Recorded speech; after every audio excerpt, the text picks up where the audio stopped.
Salam sejahtera, nama saya Breka Chalni Kasim, nomor metrik 07 DKE 18F 2002. Assalamualaikum dan salam sejahtera kepada panel.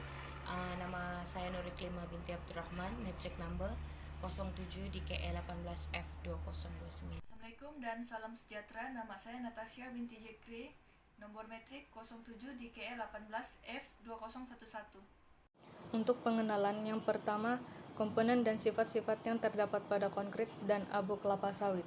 Kedua, nisbah bancuan konkrit dan peratusan setiap bahan yang digunakan dalam bancuan. Seterusnya, kajian-kajian terdahulu yang menggunakan abu kelapa sawit di dalam bancuan konkrit, bata, dan blok. Terakhir, penyediaan sampel untuk menjalankan segala ujian yang menguji tahap kebolehkerjaan dan kekuatan mampatan konkrit mengikut piawaian pengujian yang telah ditentukan. Perkembangan industri pertanian di negara kita semakin berkembang pesat, terutamanya penanaman kelapa sawit. Malaysia merupakan pengeluar terbesar minyak kelapa sawit dan juga produk kelapa sawit di dunia. Ekoran daripada peningkatan pengeluaran minyak kelapa sawit ini, pelbagai masalah telah timbul, terutamanya pembuangan sisa kilang sawit yang tidak digunakan. Lazimnya sisa buangan ini dibakar bagi mendapatkan tenaga elektrik oleh kilang sawit. Abu kelapa sawit yang terhasil daripada pembakaran ini juga dibuang tanpa sebarang pulangan komersial. Akhir sekali, penggantian abu kelapa sawit dalam campuran konkrit dijangkakan dapat membantu mengurangkan masalah yang berlaku pada sisa buangan kelapa sawit. Terdapat 3 objektif kajian. Yang pertama, membuat perbandingan di antara campuran konkrit biasa dengan campuran konkrit abu kelapa sawit dari segi kekuatan dan kebolehkerjaan. Yang kedua, menguji sifat kekuatan mampatan konkrit dengan menggunakan abu kelapa sawit sebagai bahan ganti daripada sebagian simen dalam konkrit. Dan yang ketiga, menguji tahap kebolehkerjaan konkrit yang dicampurkan dengan abu kelapa sawit.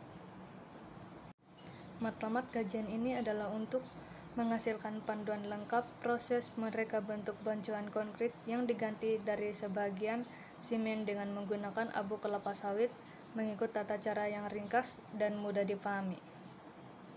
Metodologi kajian kami: pertama, mengenal pasti masalah; kedua, menjalankan kajian; seterusnya melakukan penggantian simen sebanyak 15, 30, dan 45% abu kelapa sawit. Ujian di bengkel atau makmal ialah ujian runtuhan dan ujian cube. Seterusnya keputusan dan kumpul data, seterusnya menganalisis keputusan, dan seterusnya kesimpulan dan cadangan. Akhir sekali antar laporan. Ini ialah hasil daripada ujian mampatan cube. Untuk sampel kawalan pada hari ke-7 mencapai 423.33 MPa, hari ke-14 408.33 MPa, dan hari ke-28 393.33 MPa.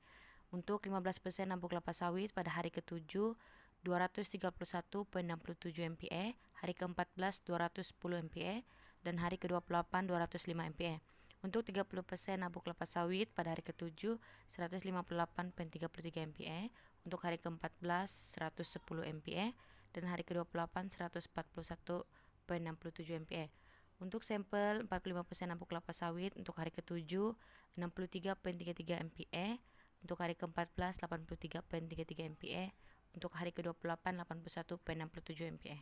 Oke, ini ialah graf kekuatan konkrit di mana Anda boleh lihat pada hari ke-7, 14 dan juga ke-28 untuk sampel kawalan dan 15% abu kelapa sawit dan juga 45% di mana Anda boleh lihat ketiga-tiga sampel ini mengalami penurunan pada hari ke-28, manakala untuk sampel 30% abu kelapa sawit mengalami kenaikan pada hari ke-28.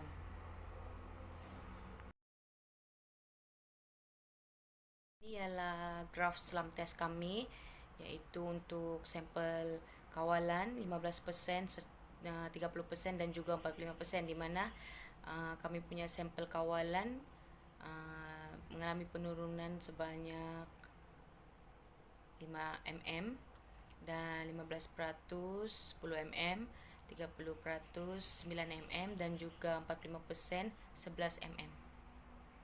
Perbincangan dan cadangan. Hasil daripada kajian dan pemerhatian yang telah dilaksanakan, beberapa langkah dicadangkan bagi meningkatkan lagi prestasi kajian di masa akan datang, yaitu Dalam penyediaan campuran konkrit secara manual, langkah berjaga-jaga perlu dititik beratkan bagi mengelakkan campuran tidak sekata berlaku.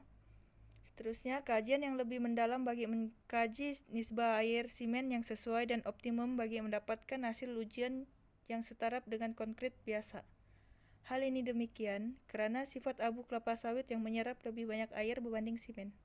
Secara kesimpulannya, penggunaan abu kelapa sawit sebagai bahan ganti simen di dalam bancuan konkrit dapat membantu mengurangkan sedikit kos serta dapat mempengaruhi sifat fisikal konkrit dari segi kekuatan manfaatan dan kebolehkerjaan.